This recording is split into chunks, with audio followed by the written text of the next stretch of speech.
नहीं, मैं हूँ ताहिर परवेज़, मेरे साथ हैं अज़हर अब्बास साहब, ये ऑफिस एसोसिएट है, मिर्ज़ा साहब, इनके साथ ये आमिर साहब इंटर्न है। ये इनको किसी भी लॉ ऑफिस के अंदर जो फॉलो अप वर्किंग है 2 डेटों के दरमियान सिविल कोर्ट के अंदर जो होती है, तो वो अज़हर साहब इस पर ब्रीफ करने जा रहे हैं। जी अज़हर साहब। जी थैंक यू सर। अच्छा मिर्ज़ा साहब, इसमें होता ही है कि हमने नोटिस जो करने होते हैं, फिर इसमें जब भी हम सिविल केस फाइल करते हैं, कुछ केसेस ऐसे होते हैं जिनमें हम सिर्फ दावा होता है हमारा। क्या होती है दावा, उसमें स्टे एप्लीकेशन नहीं होती।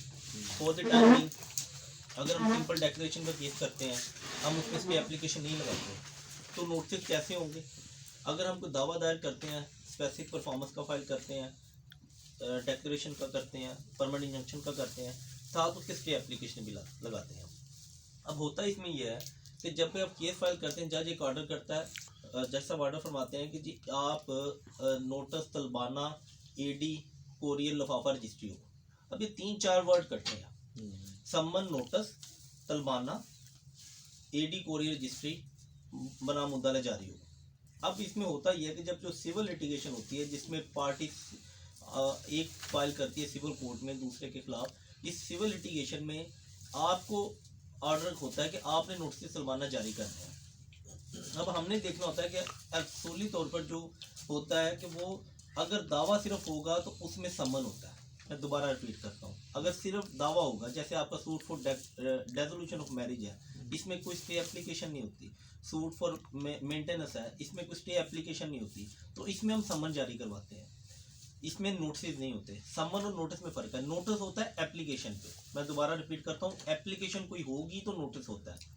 लेकिन हमारे चलते चलते यहाँ पे ये प्रैक्टिस बन चुकी है कि कोर्ट यहाँ पे जो अब प्रैक्टिस असूली तौर पर होना चाहिए कि जब दावा दायर होता है उसमें जब सम्मन होते हैं तो वो 4 फिल करते हैं, इसी तरह जो नोटिस होते हैं वो भी 4 होने चाहिए, लेकिन कोई ऐसे नहीं करता।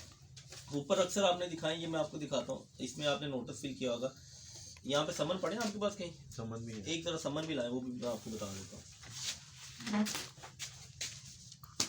इस दौरान आप ये बता देना थोड़ा सा कि जो है तलबाना क्या चीज़ है ना, बेसिकली तलबाना का आप वर्ड यूज़ कर रहे हैं, ये क्या चीज़ है? मैं सर स्टेप बाय स्टेप सारा कुछ बताता हूँ। समन भी बताता हूँ, तलबाना नोटिस, समन नोटिस तलबाना लिफाफा रजिस्ट्री एडी एक इकट्ठा ऑर्डर होता है अगर स्टे एप्लीकेशन होता है। मज़ा सब आ जाए ना? नहीं, तलबाना तो दावे में भी होता है ना सर। तलबाना बेसिकली प्रोसेस फीस है। हाँ जी, जो कि हम फाइल देते हैं तलबाना, अगर वो प्रोसेस फीस 2 रुपये की टिकट जो आज तक इसमें अमेंडमेंट नहीं हुई, वो बेसिकली फ़ीस थी कि जो कोर्ट में प्रोसेस सर्वर है, जिन्हें जो प्रोसेस सर्वर है उनकी फ़ीस थी। ये जब उस वक्त आया, उस वक्त से लेके आज तक मैं 2 रुपये इसमें एक्सटेंशन नहीं आई। बेसिकली जब हम 4 नोटिस फिल करते हैं, मिर्ज़ा साहब मिला नहीं आपको? आ जाए, हाँ जी बैठे। अब जब भी होगा तो उसमें नोटिस होते हैं, ठीक है, दावे में सॉरी सम्मन होते हैं, और जो अगर एप्लीकेशन हो तो उसमें नोटिस होते हैं। पहले हम फैमिली की बात करते हैं, जब भी फैमिली केस फाइल करते हैं तो हम ये सम्मन, अगर शायद साहब आपको ये नजर आ, ये फिल करने होते हैं हमने। उसके बाद जब ऑर्डर 37 का केस करते हैं, वो भी सिविल, उसमें उसका नोटिस ही लहदा तरह का होता है, सम्मन ही होता है लेकिन वो प्रोफार्मा और होता है। अब हम सिंपल आते हैं वापस, अगर फैमिली कोर्ट में करना है तो आपने ये सम्मन फिल करने हैं। वो कैसे फिल करने हैं वो बात की बात, वो भी मैं बता दूंगा। उसके बाद आप आ जाए सिंपल सिविल केसेस में। सिविल केसेस में अगर आपका सूट फॉर परमानेंट इंजंक्शन है या स्पेसिफिक परफॉर्मेंस का दावा, उसके साथ स्टे एप्लीकेशन लगी है, तो रिक्वायरमेंट तो उसकी कानून की है कि आप 2-4 सम्मन फिल करें और 4 नोटिस करें, 1 तलबाना दें। अब आ जाते हैं तलबाना क्या है। तलबाना बेसिकली प्रोसेस फीस है, इस पे 2 रुपये की एक टिकट लगती है। ये फीस होती है कि जो आप 4 नोटिस भरते हैं उसमें से 2 चले जाते हैं प्रोसेस सर्वर के पास। वो 2 क्या करता है, उसके बाद जो पहले मैं बताता हूँ, 2 वो ये करता है कि एक जिसके नाम का होता है जाके उसे हैंड ओवर करता है, और दूसरे पे वो अपनी रिपोर्ट लिख के दोबारा आइंदा डेट पे कोर्ट में सबमिट करवाता है। अब पीछे बचे 2, उनका क्या करना है, उनमें से एक आपने करना है कोरियर टीसीएस। अक्सर वर्ड टीसीएस यूज होता है, टीसीएस का मतलब ये नहीं कि आप टीसीएस ही करें, कोरियर कोई भी आप यूज कर सकते हैं। और एक एडी एक्नॉलेजमेंट डीड होती है। एक्नॉलेजमेंट डीड का एक छोटा सा इतना सा एक गत्तानुमा होता है जो डाकखाने से होता है, वो बाकायदा जो बंदा जे के जाता है वो बाकायदा उसमें एक्नॉलेजमेंट देता है कि मैंने इसे वसूल करवा दिया। अब इसमें जो दो हो गए, एक एक कोरियर बात है जहाँ मिस हम करके को जो एडी होता है ना, सॉरी अभी बात कर रहा हूँ, वो एडी डायरेक्टली अदालत में खुद वापस आता है। आपने नहीं लाना एडी का एक फायदा यह है कि अगर वो 20 रुपए का आपकी आम रजिस्टर्ड मेल है तो एडी जो 70 की हो गया आजकल, तो वो उसके साथ अगर आप एडी करवाएंगे तो एडी जो है वो एक गत्ते पे फिल होगा, ऑटोमेटिकली डाकखाने वाले भेज देंगे, उसमें विदाउट हमारी इंटरफेरेंस के वो वापस कोर्ट में जाएगा। इसलिए उसमें जो वापसी का पता है वो हमने अदालत का डालना, यानी वो आपको एडी वापस नहीं आनी चाहिए। यानी अदालत अटेंडेंस प्रोक्योर करने का एक प्रोसेस है। यानी अगर हम एक ए पार्टी बी को बनाती है, अदालत में जो है वो बनाती है, तो फौजदारी मुकदमा जात में जो है उसकी प्रोसेस फीस नहीं होती न स्वाय इस्तगासे की, या ऐसे मामला जो कि होते फौजदारी हैं लेकिन जिनकी रिट्स चल रही हैं जिस पर सीपीसी का इतलाक है, तो वो एक कैटेगरीज बनी हुई है, हमें पता है कि इसमें ये जो कि सीना बसीना इल्म है तो वो इसीलिए चलता आ रहा है। लेकिन जनरली ये कहा जाता है कि फौजदारी में तलबाना नोटिस नहीं होता, और ये अटेंडेंस प्रोक्योर होने के बाद नहीं होता, और जो तलबाना है वो एक्चुअल फीस उस प्रोसेस सर्वर की है, जो हम टिकट लगाते हैं बेसिकली ट्रेजरी को हम पैसे देते हैं और वो उस बंदे को कॉस्ट पे हो जाती है जो सरकार को, ये मे भी रिवाइज हो बाद में। अच्छा सर ये काइंडली प्रोसेस सर्वर के बारे में थोड़ा सा बताइएगा। प्रोसेस सर्वर ना सिविल कोर्ट में आप जाएं तो हर सिविल कोर्ट में सीनियर सिविल जज के अंडर एक प्रोसेस सर्वर होता है, उनका एक होता है सीओसी भी क्या से पता नहीं क्या कहते हैं। बेसिकली वहाँ पे प्रोसेस सर्वर ऐसे होता है कि पूरे लाहौर की सीनियर सिविल जज जो कोर्ट है वो एक है, तो इसमें प्रोसेस सर्वर है वो उन्होंने इलाके डिवाइड किए होते हैं अपने। फॉर द टाइमिंग मुगलपुरा का इलाके कोई नोटिस आ गया तो वो प्रोसेस सर्वर एक हो जाएगा, ग्रीन टाउन को आगे वो बी को जाएगा, टाउनशिप को आगे वो सी को जाएगा, जोहर टाउन को आगे वो डी को जाएगा। वो मुख्तलिफ उनके नीचे पूरी टीम होती है। यानी कोर्ट का वो बंदा जो समन लेके जाता है उसे प्रोसेस सर्वर कहा जाता है। उनकी एक अलग ब्रांच है सिविल की, फौजदारी का अपना मैकेनिज्म है। ठीक है। अच्छा मिर्जा मैं वापस आता हूँ। अब आपने जब भी करना है तो 4 फिल कर। अब यहाँ पे प्रैक्टिस क्या चल रही है तो सब करूँ। प्रैक्टिस ये है कि आप अगर सिविल का दावा होता है तो उसमें ये 4 नोट से फिल कर देते हैं।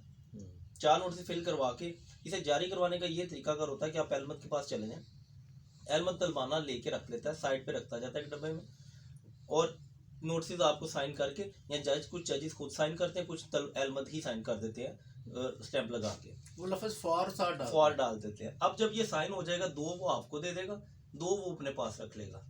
वो 2 जो है वो नज़ारत ब्रांच में जमा कर, उसमें प्रोसेस सर्वर लेके जाते हैं, वहाँ एक ब्रांच बनी हुई सिविल कोर्ट में, वहाँ पे जमा करवा देगा। आपने जो 2 लेने हैं उसकी एक टीसीएस करवाना, कोरियर कोई भी, और एक जरूरी कॉल नहीं वो बंद कर दो।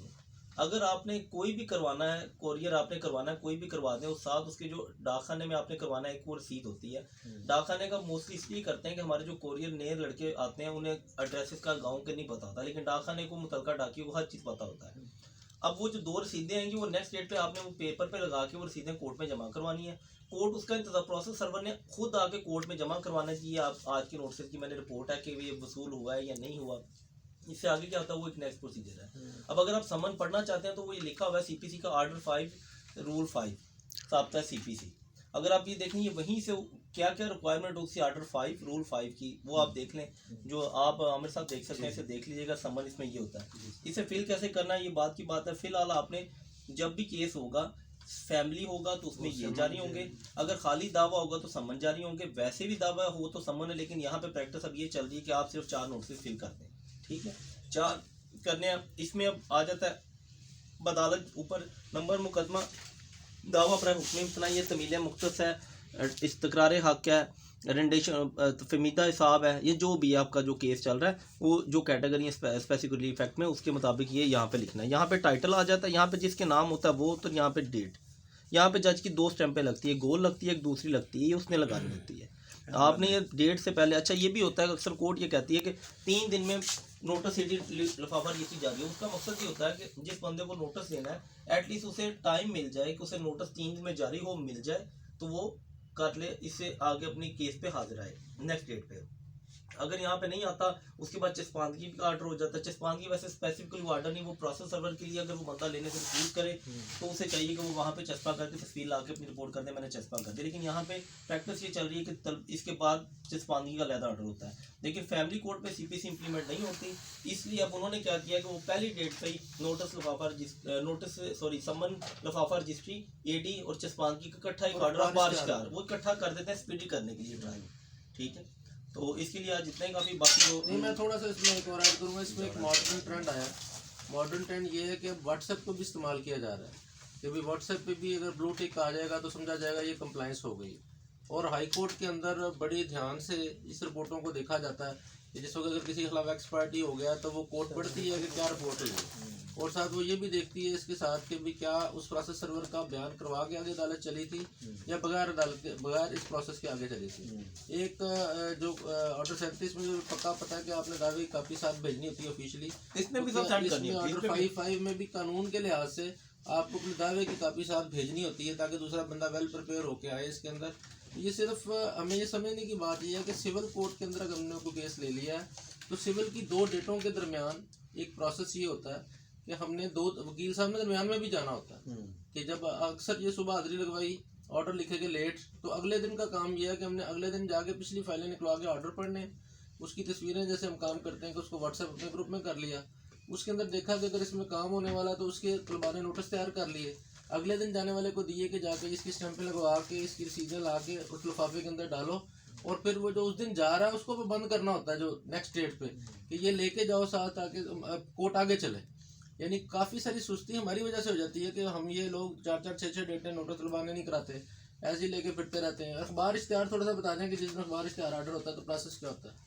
जब कोर्ट कहते हैं कि अखबार जब अखबार इश्तिहार आता है तो उसमें ना अक्सर जो कोर्ट के 2 तरह के अखबार होते हैं, एक लोकल कोर्ट अखबार होता है और एक अच्छा अखबार जिस तरह कहने जो नेशनल लेवल के कोर्ट के अंदर बंदे बैठे होते डिपेंड अपॉन के वो कौन सा अपने बाप का बंदा रहता किधर है, वो विद इन लाहौर रहता है या वो पाकिस्तान में विद इन पाकिस्तान या वो आउट ऑफ कंट्री रहता है, उसके हिसाब से जैसा आप अखबार इश्तिहार करते हैं वो वहाँ पे नुमाइंदे बैठे हैं, एलडीए में भी बैठे हैं, ग्राउंड फ्लोर पे बैठे हैं, 4th फ्लोर पे भी बैठे हैं और मस्जिद ब्लॉक के नीचे भी बैठे हुए हैं। वो उनके पास आप जाते हैं, उन्हें बताते हैं ये डेट है, साहब का डेट ये है, आइंदा डेट ये है, जज का नाम ये है, ये अखबार है। आप उन्हें पैसे देते हैं, वो पैसे लेके तो अखबार इश्तिहार आपका जारी कर देते हैं, वो खुद ही आगे उनकी ड्यूटी है कि वो वहाँ जाके जमा कराए, वो आइंदा डेट में वो सफ़े पे लगा हुआ वो जमा करवा देते हैं। ठीक है, वो जो पैसे चार्ज वो डिपेंड अपॉन अखबार के वो कौन सा। Thank you very much. हमें जो है ना इंटरनल वर्क सीखने अगर हमने वकील बनना है तो ये प्रैक्टिकल एक स्टेप था, हम आपस में गुफ्तगू कर रहे थे, हमने सबके लिए इसको रिकॉर्ड कर लिया। Thank you very much.